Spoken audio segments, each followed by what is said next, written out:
રાજધાની દિલ્હીમાં ફરી નિર્ભયા જેવો કાંડ સર્જાયો। સ્લીપર બસમાં મહિલા પર સામૂહિક દુષ્કર્મથી ખળભળાટ મચ્યો।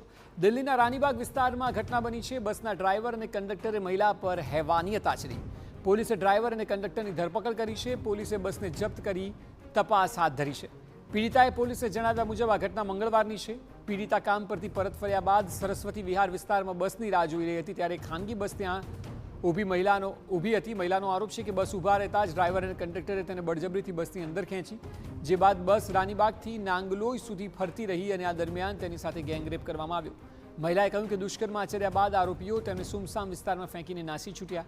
મહિલાએ પોલીસને જાણ કરતા પોલીસે તુરંત સીસીટીવી ફૂટેજને આધારે બસની ઓળખ કરી ડ્રાઈવર અને કંડક્ટરને સકંજામાં લીધા।